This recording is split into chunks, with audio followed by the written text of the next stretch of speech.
Shalom, selamat pagi saudaraku.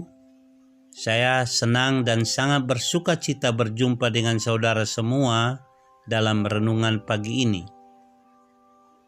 Kasih karunia dari Tuhan kita Yesus Kristus menyertai kita senantiasa. Sebelum kita mendengar renungan firman Tuhan, marilah kita berdoa. Allah Bapa yang kami muliakan, kami rindu saat ini mendengar firman-Mu. Berilah kepada kami hati yang rela dan siap menerima sabda kebenaran-Mu. Ya Allah Roh Kudus, berilah pengertian untuk memahami dan melakukan firman-Mu yang akan kami dengar ini. Dalam nama Tuhan kami Yesus Kristus. Amin. Saudaraku yang kekasih, pembacaan firman Tuhan renungan kita pagi ini diambil dari Mazmur 148 ayat 13. Biarlah semuanya memuji-muji Tuhan, sebab hanya namanya saja yang tinggi luhur, keagungannya mengatasi bumi dan langit. Saudaraku yang kekasih, baru-baru ini saya melihat televisi dan di sana sebuah iklan menampilkan beberapa ekor ikan dan binatang lain yang sedang menyanyikan The Hallelujah Chorus. Mula-mula adegan itu tampak menggelikan. Bahkan rasanya adegan itu mengusik kesucian Tuhan. Ketika ikan-ikan dan beruang coklat itu menyerukan kata haleluya. Namun ketika saya merenungkan adegan tersebut, terbersit dalam benak saya satu bagian dari kitab suci, yaitu Mazmur 148. Saya mengajak saudara di rumah membaca seluruh ayat dalam Mazmur 148. Di dalam pembacaan itu mengajak seluruh ciptaan untuk memuji Tuhan. Ajakan itu berlaku untuk segenap samudra raya, ayat yang ke-7.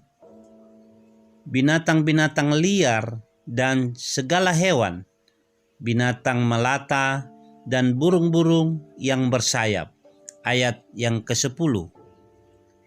Mereka memuji dengan cara yang beragam, seperti dalam paduan suara atau nyanyian jemaat di gereja pada kebaktian minggu.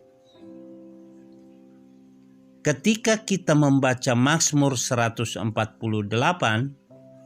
saudara dan saya, hitunglah banyaknya unsur ciptaan Allah yang diajak untuk memuji Tuhan.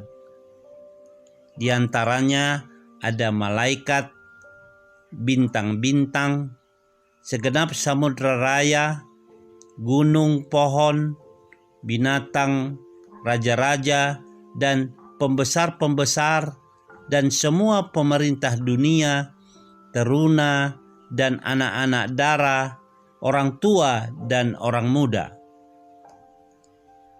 Pemazmur berseru, biarlah semuanya memuji-muji Tuhan, sebab hanya namanya saja yang tinggi luhur. Keagungannya mengatasi bumi dan langit, ayat 13. Adakah seseorang atau sesuatu yang tidak termasuk dalam ajakan itu? Tampaknya tidak ada. Saudaraku yang dikasihi Tuhan, mulai hari ini, bahkan di sepanjang perjalanan hidup ini, biarlah setiap kita menjawab panggilan Tuhan untuk memuji namanya dengan sukacita dan tak berkesudahan. Mari kita bergabung dengan segala ciptaan untuk merayakan keagungan Allah kita. Biarlah segala yang bernafas memuji Tuhan, Mazmur 150 ayat yang ke-6. Pujilah Tuhan hai jiwaku, pujilah namanya yang kudus hai segenap batinku. Pujilah Tuhan hai jiwaku, dan janganlah lupakan segala kebaikannya. Mari kita berdoa. Segala pujian dan hormat bagimu, Allah Bapa, Putra dan Roh Kudus. Hanya Engkau yang patut dan layak diagungkan. Kami pagi hari ini datang menundukkan akan hati dan seluruh hidup kami, dan hanya Engkau yang patut disembah dan dimuliakan. Terimalah puji-pujian kami, terimalah seluruh hidup kami sebagai persembahan yang hidup dan yang berkenan kepadamu. Terpujilah Allah yang kami muliakan di dalam nama Tuhan Yesus Kristus Tuhan kami. Amin. Saudaraku yang dikasihi Tuhan, sampai disinilah renungan kita pada pagi hari ini. Sampai jumpa dalam renungan selanjutnya. Tuhan Yesus memberkati.